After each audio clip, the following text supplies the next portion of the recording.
Meanwhile, closer to home, the Trump administration taking out a major threat to our homeland with a successful strike in Venezuela. So, in a historic first, the United States just took down a cartel compound in Venezuela. And in another historic first, it was the Venezuelan government who told the US military where the bad guys were hiding, something other governments all across Central and South America are also starting to do. Which means if you're a criminal, this is the wrong side of planet Earth for you.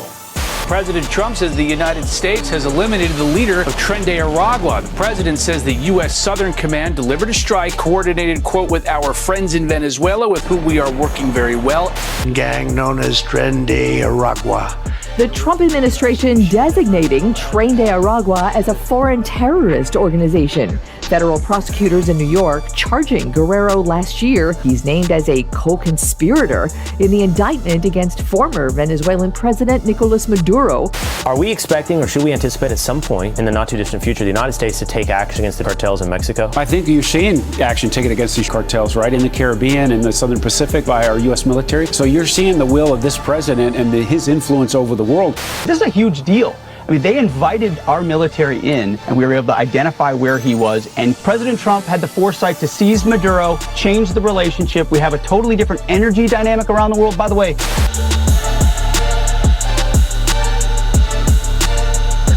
check this out. Venezuelan oil exports are rising, and this is not gonna stop anytime soon. Also, what nobody's talking about is this entire move right here, reopening Venezuela. This is gonna remap the entire planet in ways nobody thought would ever happen, especially the criminals, because for decades, the one thing holding back Central and South America has been the rise of organized militants, who America's enemies say are the fault of our country. They say the cartels only exist because America exists. And they say illegal immigration only happens because America won't open its border, not because the wrong people have found a way to profit from it. But now leaders over here have banded together to end decades of mayhem. And now the gangs and criminals that we've been told were just a part of life and we're always gonna be here, well, now they have no country where they can hide in and find sanctuary. There is no safe haven for a base or some sort of criminal operation that requires any sort of infrastructure. And think of what a nightmare this is for these guys who were making $13 billion a year off the US border when it was open and have had no problem creating no-go zones in countries like Mexico and in Venezuela and in Colombia, destroying the lives of the law-abiding everywhere they operate. But that brings us to the real reason operations like what we just saw in Venezuela are taking place. The US government has decided to finally do something about crime in our country and in other countries, and leaders who represent people who are absolutely sick of this are 100% on board. And now we're seeing that folks who once fled cartels and gangs in their home countries are deciding to go back, as law and order is now running the streets in their hometowns, giving the law-abiding everywhere a chance to better their own lives and get ahead. And if you've really got a heart of compassion, instead of opening the US border, which just empowers these criminals, why not support the United States making things better for the law-abiding where they live by working legally or starting a business? Everyone in America should be in favor of what Venezuela just did, which just a few months ago was completely unthinkable. Watch. President Trump says the United States has eliminated the leader of Tren de Aragua. The president says the U.S. Southern Command delivered a strike. The president says the U.S. coordinated, quote, with our friends in Venezuela, with whom we are working very well. And that, quote, as a result, Tren de Aragua no longer have safe haven in Venezuela or anywhere else. So here you have a country which used to be run by a communist dictatorship with a cartel leader sitting atop it. And now things are totally different. They're working with the United States. Freedom is coming to the people of Venezuela in a way that it hasn't for a long time, and self-determination and the prospect of financial independence, something this country has been deprived of. And as you're about to see, this has huge implications for the way the world economy works and will work in the near future. Watch. I mean, think about that. President Trump had the foresight to seize Maduro, change the relationship. We have a totally different energy dynamic around the world. By the way energy flows today, the straits will be nowhere near as relevant 1 to 2 years from now. Because of the foresight of President Trump, he's made us energy independent at home. We're a net exporter. Now Venezuela, through our partnership. Let me ask you a question. Why does Venezuela, which has the largest proven oil reserves in the entire world, not look like some of America's Gulf allies? Why is the wealth over in the Middle East not present in Venezuela? Simple. It's been stolen by criminals for years. And now that's changing. And the entire world is going to benefit from this. Not just the people of Venezuela who've been living in poverty and have been subject to corruption and criminal activity, but everybody who wants to buy those resources. This is going to lower prices for people all across the globe. It's gonna make life more affordable, and it's gonna bring people out of poverty. Poverty that stuck around for too long because criminals had the wealth of this country firmly in their grasp, which they used to enrich themselves while their people lived in some of the most dire conditions anywhere on earth. But is oil the only resource that Venezuela has, which is still in the hands of criminals, or is there something else? The gold mines of Las Claritas are controlled by affiliates of the gang known as Tren de Aragua. Oh! At least they were until the major military operation which has left many towns and mines deserted. Wow. It's a ghost town. People are leaving. President Donald Trump claimed the gang was working with President Nicolas Maduro as justification for capturing him in January. Ties have warmed under interim leader Delcy Rodriguez.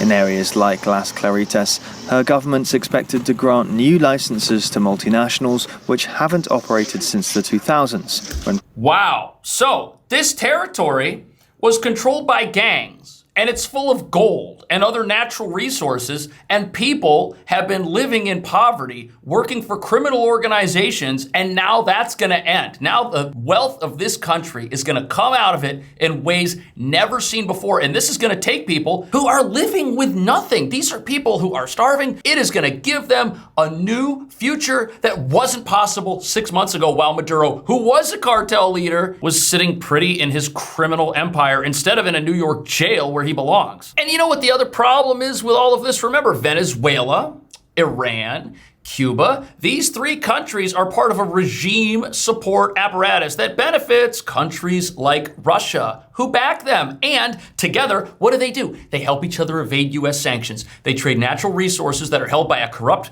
criminal government in one country to a corrupt criminal government in another country. Oil was going back and forth from Venezuela and Iran. It was getting refined. It was being delivered to Cuba. These countries were keeping themselves afloat. And once Venezuela changed, the entire Jenga blocks tower of regime support crumbled and collapsed. That's why we are seeing so many changes in these three countries right now. And this is good news for the law-abiding, because the law-abiding don't benefit anywhere where the resources of their country are extracted from it and they get nothing for it. People here don't care Donald Trump, don't care Delcy Rodriguez. People are on survival. Survival mode. Yeah. Survival mode all day. It's so interesting because, of course, you're exactly right. And now I remember just 3 years ago having to learn about Tren de Aragua because it was such a new thing. But tell us about the organization itself. Is the organization itself built so that this leader can be replaced? Okay, so before we get into that, understand that Tren de Aragua totally blows the narrative that cartels and criminal activity are the fault of the United States and that this is just how the world works. That narrative, Tren de Aragua blows it out of the water because they're a new gang. When they first started coming into the United States during the asylum crisis, people weren't really sure what they were. Law enforcement didn't really know how to identify them. What they were gonna do once they got here remained to be seen. Now we know, but these guys are a new threat. They sprang up overnight. And why did that happen? Did that happen because the United States exists? Or did that happen because they were living in a country where Nicolas Maduro allowed them to escape from prison? A prison which they were running, by the way, in Aragua, which is where their name comes from, and then flood the rest of our hemisphere with state-sponsored mayhem. That's what happened here. If you have sanctuaries for criminals, crime is only gonna increase. You don't stamp out crime by ignoring it, as progressives and socialists love to tell us, and by saying, oh, well, that's just how that country works, just leave them alone. United States is an evil country. What right do we have to tell some country like Venezuela what to do? No, if you have criminals that are somewhere getting help from their government, and then they leave that country and commit crime elsewhere. That's a problem for the entire world. Venezuelan authorities confirming their part in the operation, intelligence sharing, and technical support. Gang known as Tren de Aragua.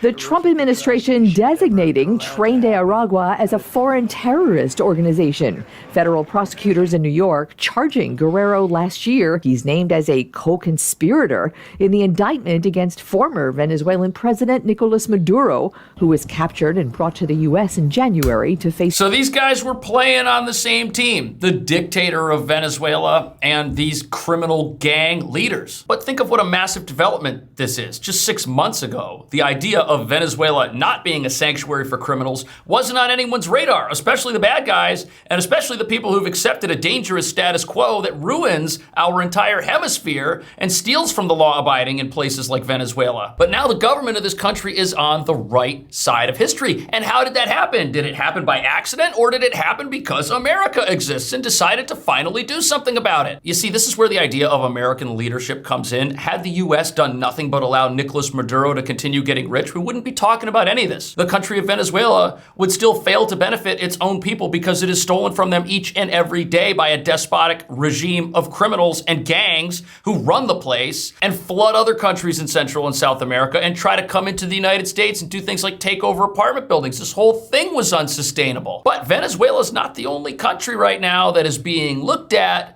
for potential military action. Watch this. And including in Mexico, how they're going to do more and are doing more than we've ever seen before. That includes, as we just heard, on land in Mexico? Well, on land, you have a 95% reduction in illegal activity in between the ports that the Border Patrol is seeing every day. So that's almost 100% increase in the capability on, like in the first days of this administration. That capability increases every single day, right? More hours on patrol, more equipment to sense activity. All of those things are leading to a safer border. And this policy change with no releases in over 13 months at the border of people that came in illegally. Well, and the numbers reflect that success. You know what's so fascinating about this? Here we have the common sense solution to criminals running rampant. Do something about it. Arrest the bad guys. Patrol the area. Make sure nobody's playing games doing things that are illegal. And what happened? What did he just say? A massive reduction in the number of people who are doing things, the above ground operations of these criminal organizations, those are just vanishing. Why? Because the criminals now fear a consequence. There was no consequence before for these gangs and criminals to do anything. The only consequence for them was if they didn't do anything, some other criminal group would take away an opportunity from them, would conquer territory, would make all kinds of money illegally. That's the consequence. So previously, they were rewarded for their criminal behavior. Now they face a consequence for it. That's a good thing for people who aren't criminals. Speaking of which, look at what Venezuela allowed to happen, which turbocharged this Tren de Aragua group to begin with.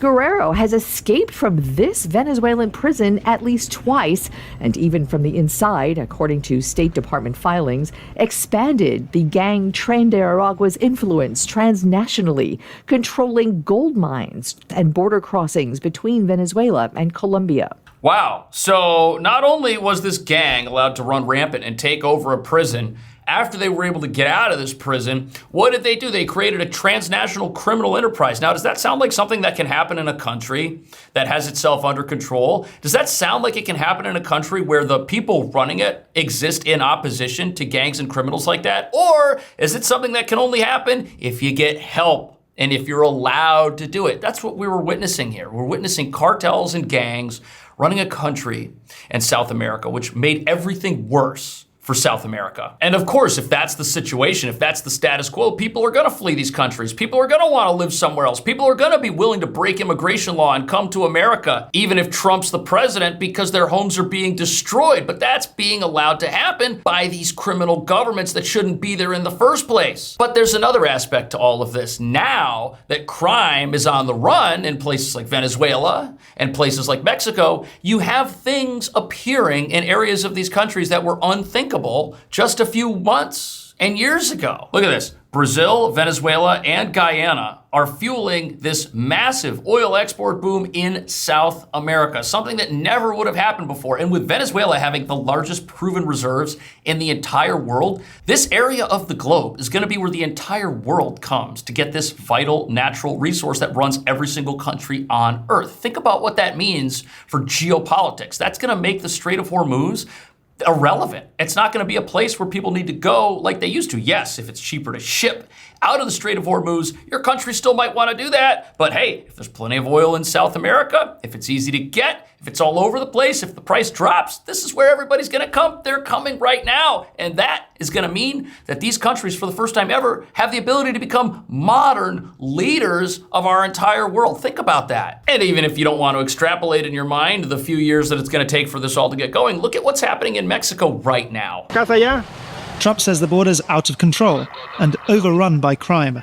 It was. Okay, sale. Adelante. But on a Saturday night in Mexicali, it's a different picture.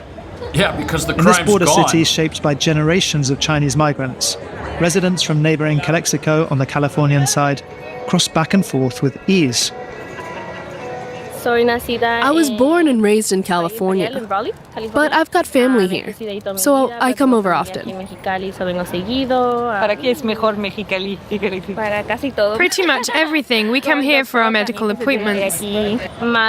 There's more choice when it comes to food and going out. Look at how safe things are over here. Look at what happens. You get rid of criminal organizations and businesses have the ability to thrive. The law-abiding want to come out and bring economic activity to places like this. And what did these two women say? They said they leave California to come to Mexico for medical appointments. What a great thing for affordability law and order is. If you think healthcare is out of control in America and you think these healthcare companies are ripping people off, well, this is something that finally introduces some competition to a medical system that is so bloated it's just getting whatever it wants from all of us. And think of what this means. This means that the doctor, the business, the restaurant, the infrastructure in Mexico benefits from legal economic activity. People are not entering and leaving Mexico and California illegally. Things are orderly. Things are safe. Criminals are nowhere to be found. But if you reopen the border and let criminals take over, all of these businesses that you see here, they're all going to be under threat. They're all going to have to start paying money to these criminals for protection. These criminals will show up and immediately start draining the wealth from this area. They are gonna go after these businesses. They are gonna steal from them. They are gonna hit them up constantly. There's gonna be crime flooding the streets. People aren't gonna come here. The whole thing is gonna implode and it's just gonna keep the criminals in power. Why do we want a situation that does that? Why do we want to put the law-abiding in danger where they live? We shouldn't wanna do that. That's not how you lift people out of poverty. Law and order is the solution to people living in a desperate situation because criminals create those desperate situations, just like they did in Venezuela for decades, but that's now about to change. What do you think about all this? Thank you for watching. See you in the next video.